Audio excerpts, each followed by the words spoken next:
Massage. दुनिया के 100 सबसे प्रदूषित शहरों में से 57 शहर हमारे देश के हैं और कहने को हम विश्वगुरु हैं।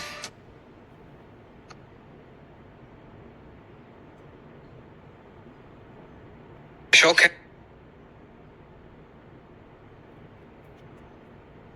रात ने जब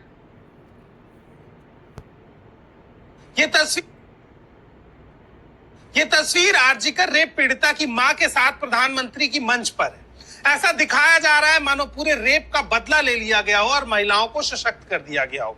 लेकिन यह विचारधारा केवल बंगाल में ही क्यों दिखाई गई? चलिए आइए आंकड़ों पर बात करते हैं और प्रधानमंत्री के इस स्टंट का डीएनए टेस्ट करते हैं। 60 सेकंड में समझिए।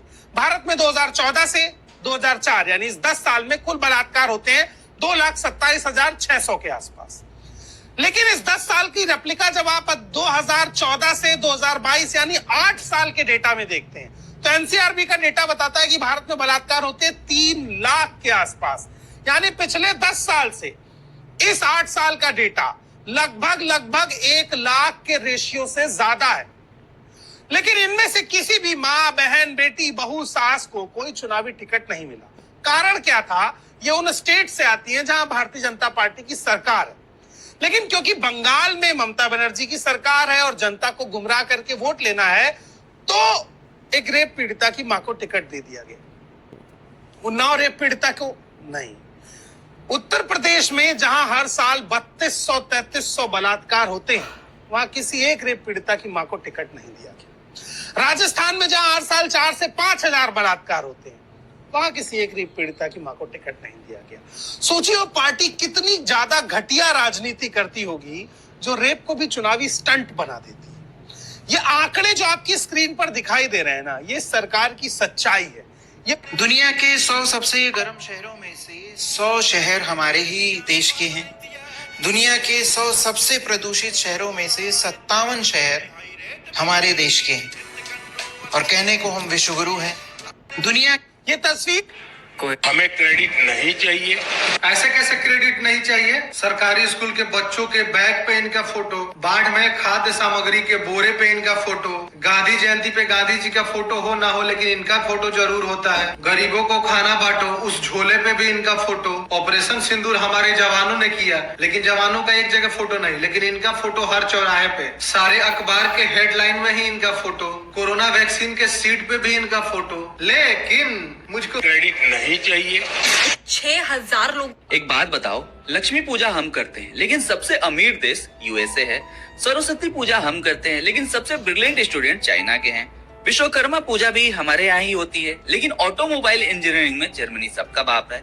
नदियों को हम माता कहते हैं लेकिन सबसे साफ सुथरी नदियाँ बेल्जियम में है। पूजने में तो हम नंबर 1 है लेकिन रिजल्ट्स के मामले में हम हमेशा लाइन के पीछे खड़े रहते हैं। अगर कुछ लोग मुझे कभी कभी पूछते हैं कि आपकी सफलता का रहस्य क्या है? चुनाव आयोग, गोदी मीडिया, हिंदू मुस्लिम, नफरती भाषण, मंगलसूत्र, मुर्गा, मुसलमान और कुछ बचा है? नेहरू। कोई भी घपलेबाज जेल गया नहीं, किसी के पास काला धन मिला नहीं, गंगा साफ हुई नहीं, सीमा पर शहादतें कम हुई नहीं। तो क्या ये बीजेपी सरकार सिर्फ मोबाइल को आधार कार्ड के साथ लिंक करने के लिए बनाई गई थी? मोदी जी का तर्क ये है कि भारत में जनसंख्या बढ़ रही है तो उस हिसाब से सांसद भी बढ़ने चाहिए। तो फिर मोदी जी एक बात बताइए, जनसंख्या के हिसाब से भारत में स्कूल क्यों नहीं बढ़ रहे, अस्पतालों में बेड क्यों नहीं बढ़ रहे और इसी अनुपात में टीचर्स और डॉक्टर्स की भर्ती क्यों नहीं बढ़ रही है?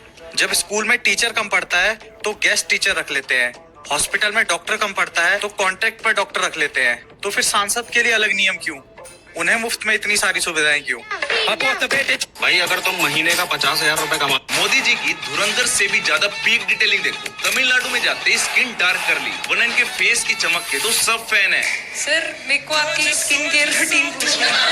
आप बहुत ग्लो करते हो सर। जहां 75 की एज में लोग ऐसे दिखते हैं, वही मोदी जी 75 की एज में इतने चमक रहे हैं। इनका सीक्रेट कोई स्किन केयर प्रोडक्ट नहीं हो सकता। इसके लिए तो आपको ये कुछ चीजें। बीजेपी शायद अगले 50 सालों तक कोई इलेक्शन हारे ही ना, अगर ये एक बिल पास हो गया। सरकार पार्लियामेंट की सीट्स को 543 से बढ़ाकर 850 करना चाहती है, पर ये तो अच्छा ही है। इसमें प्रॉब्लम क्या है? प्रॉब्लम ये है कि इन सीट्स को पॉपुलेशन के बेसिस पे बढ़ाया जाएगा और इससे मैक्सिमम सीट्स हिंदी हार्टलैंड में बढ़ेगी। जहाँ नॉर्थ इंडिया की सीट 77% से बढ़ जाएगी, वहीं साउथ इंडिया की सीट्स 24% से घटकर सिर्फ 20% रह जाएगी। जिन राज्यों ने अपने पॉपुलेशन पे कंट्रोल किया, अपने हेल्थ केयर पे पैसे खर्च किए, आज उन्हें पॉपुलेशन के नाम पे ही पनिश किया जा रहा है पार्लियामेंट में उनकी सीट्स घटाकर, ताकि सरकार उन राज्यों में सीट्स बढ़ा सके जहां उनकी सरकार पहले से मजबूत है। डिलिमिटेशंस यानी पार्लियामेंट्री सीट्स का रीअरेंजमेंट। ओरिजिनली इन सीट्स को लेटेस्ट सेंसस के बाद बढ़ाना था, पर सरकार इसे 2011 के सेंसस के बाद से बढ़ाना चाहती है ताकि 2029 के इलेक्शन में उन्हें फायदा मिल सके। सरकार हमारे जैसे आम नागरिक को भटकाने के लिए ही इस डिलिमिटेशंस को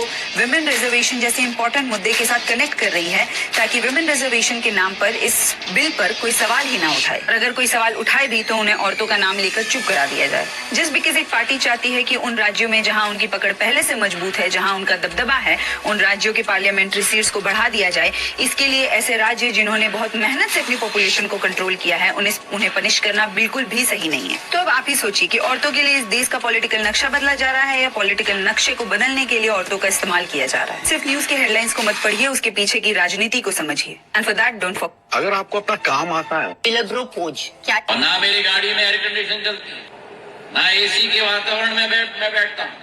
और जब लोग मुझसे पूछते हैं कि मई जून के माह में भी 51 डिग्री की गर्मी में, मैं कहता हूँ कि ये चंबल की चमड़ी है। और दूसरी बात बताऊं, मैं थोड़ा जवान दिखता हूं पर मेरी आत्मा बड़ी बूढ़ी है। पॉकेट में प्याज ले जाओ, कुछ नहीं होने वाला तुमको। और आधुनिक युग में सभी डब्बे लेके घूम रहे हैं, संचार मंत्री प्याज लेके घूम रहे हैं, संचार मंत्री प्याज लेके घूम रहे हैं। भाग बीजेपी भाग, 2019 बीजेपी फिनिश। जय हिंद, वंदे मातरम, तृणमूल कांग्रेस जिंदाबाद। तेलंगाना में कांग्रेस सरकार की आलोचना करने वाले एक ट्विटर हैंडल के खिलाफ पुलिस ने यूएपीए की धारा का इस्तेमाल किया है। ये वो धारा है जो आतंकवादियों पर इस्तेमाल की जाती है। जो व्यक्ति आतंकवादी गतिविधियों में शामिल होता है, राष्ट्र विरोधी गतिविधियों में शामिल होता है, उनके ऊपर यूएपीए की धारा लगाई जाती है। और आप सोचिए, कांग्रेस की जहाँ तेलंगाना में सरकार है, वहाँ पुलिस एक ट्विटर हैंडल जिसका नाम तेलुगु स्क्राइब है, वो कांग्रेस सरकार से सवाल पूछता था, उनकी आलोचना करता था। इस वजह से उनके ऊपर यूएपीए की धारा लगाकर इस पेज के ओनर को ढूंढा जा रहा है। आप सोचिए, एक तरफ राहुल गांधी जी संविधान की किताब लेकर ये बोलते हैं कि संविधान खतरे में है, फ्रीडम ऑफ स्पीच को बीजेपी किल कर रही है, और दूसरी तरफ जिस राज्य में उनकी सरकार है वहाँ पर एक हैंडल पर इस तरीके के आरोप लगाए जाते हैं। हालांकि भाई मुबारक हो, हमारा देश कॉस्मिक ऑरेंज कलर का हो गया है। पहले तो कहते थे सोनम बाजवा, आयशा खान ये वोट है, अब तो पूरा इंडिया वोट हो गया है। ऊपर से बंदे कह रहे हैं जेब में प्याज रख लो तो गर्मी नहीं लगेगी, दूसरी जेब में हरी चटनी रख लेता हूँ। फिर यही होता है, जब दिमाग पे गर्मी चढ़ती है ना, बंदा बेहोश होने से पहले कुछ भी ऐसे उल्टा सीधा बोलने लग जाता है। ये पढ़े लिखे ये देश चलाएंगे, इनसे साइकिल ना चले, प्याज एसी का काम कर रहा है। फिर तो एसी हटा के प्याज का कट्टा लगा दे खिड़की पे। सुनते नहीं रिंकू के पापा, गर्मी सी हो गई, प्याज ले आना 2 किलो। तो हमारे तो ब्लू स्टार का प्याज लगाए जी। जॉब छुड़वा दी ना नींबू की, ORS की भी छुड़वा दी, इंसानों की छुड़वाई रहते, इंजन को छुड़वा दी। 20 वाला प्याज पानी बनाया ना। पता है ऐसी बातें बंदे कब करते हैं अंकल जब बिल ज्यादा आता हो कि एसी वैसी कुछ नहीं होता, ऐसी प्याज रखो जेब में। गर्मी तो चली गई, लेकिन जो बंदे पास नहीं आ रहे ना बदबू से, उसका क्या करूं? एक सेंटर फ्रेश रख ले दूसरी जेब में। ये जो इतनी गर्मी है हमारे भले के लिए हुई है कि जैसे हम मुर्गी अंडा देगी तो वो डायरेक्ट बॉइल्ड निकलेगा। एलपीजी की टेंशन हो रही थी ना, अगर गर्मी इतनी कर देंगे छत पे रख दो अपना बनाए। एसी के कंप्रेसर का प्रेशर कम हुआ पड़ा है चल के, ये कह रहे हैं प्याज से गर्मी हटेगी। मेरे तो घर में कोई प्याज ही नहीं खाता, मैं क्या करूं? हाँ, इसके घर में तो बहुत हीट होगी। अब जो बचे कुछ पेड़ हैं वो भी काट दो, मरून लगना चाहिए, कॉस्मिक ऑरेंज थोड़ा। वैसे प्याज की सर्विस कैसे होगी? मतलब हर साल एक छिलका उतारना है। तो आईपीएल में हर डॉट बॉल पे एक पेड़ लगता है, कहाँ लगा रहे हो? श्रीलंका में, क्योंकि जितने साल से लग रहे हैं कम से कम 3 फुट के तो हो जाने चाहिए थे वो। उसका कटवा के बैट बनवा देते हैं। फिर कश्मीर वगैरह के बंदे हैं ना, ये बताते नहीं है, प्याज रखते हैं घरों में, इसलिए तो बर्फ पड़ जाती है इतनी। ये जो बंदे नेता बोलते हैं ना कि हम तो अपनी गाड़ी में भी, वो बुलेट प्रूफ गाड़ी होती है, उसके शीशे भी नहीं खुलते, अंदर भक्के में बैठे रहते हो, तभी दिमाग नहीं चल रहे। कौन सी ऐसी गाड़ी है जो बिना एसी की चल रही है? 800। गर्मियों से बचने का मिल गया इलाज, छोड़ो डर्मी कूल, ले लो 1 किलो प्याज। ये न्यू संदीप प्राइवेट स्कूल के प्रिंसिपल। क्या तुमने कभी रोल? राघव चड्ढा तो चलो ठीक है, पर किसी ने कभी सोचा था कि गौरव वल्लभ, हार्दिक पटेल, विजेंद्र सिंह, कैप्टन अमरिंदर सिंह या फिर ज्योतिरादित्य सिंधिया कभी बीजेपी में आ जाएंगे? मगर आ गए ना।